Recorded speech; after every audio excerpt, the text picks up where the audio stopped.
வணக்கம் தாயகம். இன்றைக்கு வணக்கம் தாயகத்தில் நாங்க பேச போறது மிக மிக முக்கியமாக இப்பொழுது அதிகம் பேசப்பட்டு கொண்டிருக்கக்கூடிய ஒரு விஷயம். நேற்று முன்தினம் 1ஆம் திகதி ஏற்பட்ட இந்த மகர சிறைச்சாலை மோதல் தொடர்பாக இப்பொழுது அதிகமாக பேசப்படுகிறது. இந்த மகர சிறைச்சாலை மோதலின் காரணமாக இப்போ 15 கோடி ரூபாய் நஷ்டம் ஏற்பட்டிருக்கிறது அப்படின்னு சொல்லி தெரிய வந்திருக்கிறது ஆரம்ப கட்ட விசாரணைகளின் அடிப்படையில்.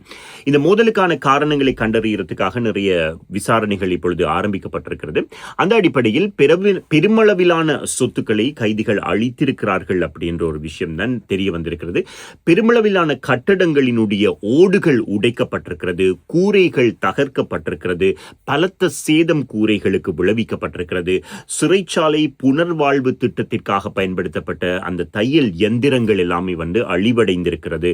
பல உபகரணங்கள் கைதிகளால் அளிக்கப்பட்டிருக்கிறது அப்படின்னு சொல்லப்படுகிறது. இந்த சம்பவம் இடம்பெற்ற தினத்தன்று நள்ளிரவு 12 மணி வரையிலான காலத்தில் பல சிறை கைதிகள் அந்த சிறைக்குள் இருந்து பல கற்களை எடுத்து வெளியில் வீசியதாக சொல்லப்படுகிறது. இதன் காரணமாக மகர சிறைச்சாலை கட்டமைப்பு பார்த்தீங்கன்னு சொன்னாலே மகர சிறைச்சாலையை சூழ பல வீடுகள் இருக்கிறது. எனவே இந்த கைதிகள் சிறைக்குள் இருந்து கற்களை வெளியில் வீசிய பொழுது அந்த வீசிய கற்கள் அங்கிருந்த பல வீடுகளுக்கும் சேதத்தை ஏற்படுத்தி இருக்கிறது அப்படின்ற ஒரு விஷயத்தையும் இப்பொழுது சொல்லி இருக்கிறாங்க. அது மட்டும் இல்லாமல் இந்த தகவல்கள் காரணமாக இப்போ நிறைய விஷயங்கள் வெளிவர ஆரம்பித்திருக்கிறது. போலீசார் மேற்கொண்டிருக்கக்கூடிய முதற்கட்ட விசாரணைகளின் அடிப்படையில் பார்க்கின்ற பொழுது 4 பேரினுடைய பெயர் சொல்லப்படுகிறது. சாத்தான், அசார், பட்டா அப்படி இன்னொரு பேர்.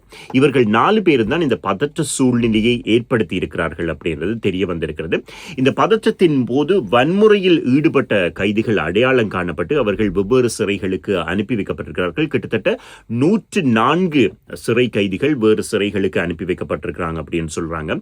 குறிப்பாக பூசா மற்றும் மட்டக்களப்பு போன்ற சிறைகளுக்கும் அனுப்பி வைக்கப்பட்டிருக்கிறாங்க.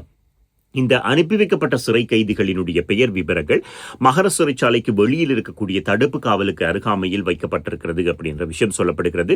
வருகின்ற வியாழக்கிழமை வரையில் மகர சிறைச்சாலைக்கு யாருமே செல்ல முடியாது. சிறைச்சாலையில் இருக்கக்கூடிய கைதிகளை விருந்தாளிகள் சென்று பார்க்கறதுக்கு இப்பொழுது தடை செய்யப்பட்டிருக்கிறது. வருகின்ற வியாழக்கிழமை வரை அவர்கள் செல்ல முடியாது அப்படின்ற ஒரு விஷயமும் சொல்லப்பட்டிருக்கிறது.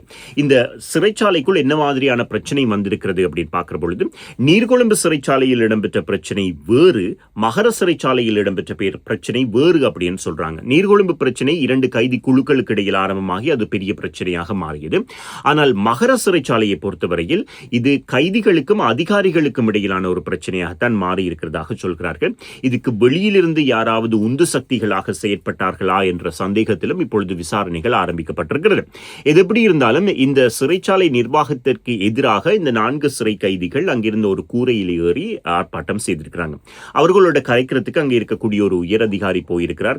கதைத்த பொழுது அது சரிவராததன் காரணமாக விட்டுட்டு வந்துட்டாங்க.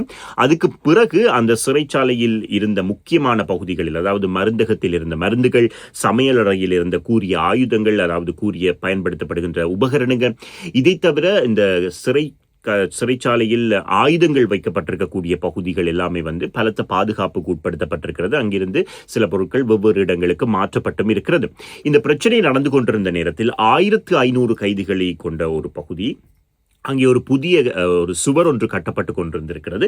அந்த சுவரை உடைத்து கைதிகள் வெளியே தப்பியோடுவதற்கு முயற்சி செய்திருக்கிறார்கள். அப்பொழுது அங்கே அதிகாரிகள் துப்பாக்கிச்சூடு நடத்தியதாக சொல்லப்படுகிறது. இந்த பிரச்சனை ஒரு பக்கம் நடந்து கொண்டிருக்க நேரத்தில் இன்னொரு குழுவினர் அந்த சிறைச்சாலையினுடைய கட்டடத்துக்கு தீ வைத்திருக்கிறார்கள். அது ஒரு பக்கம் நடந்துட்டு இருக்கா.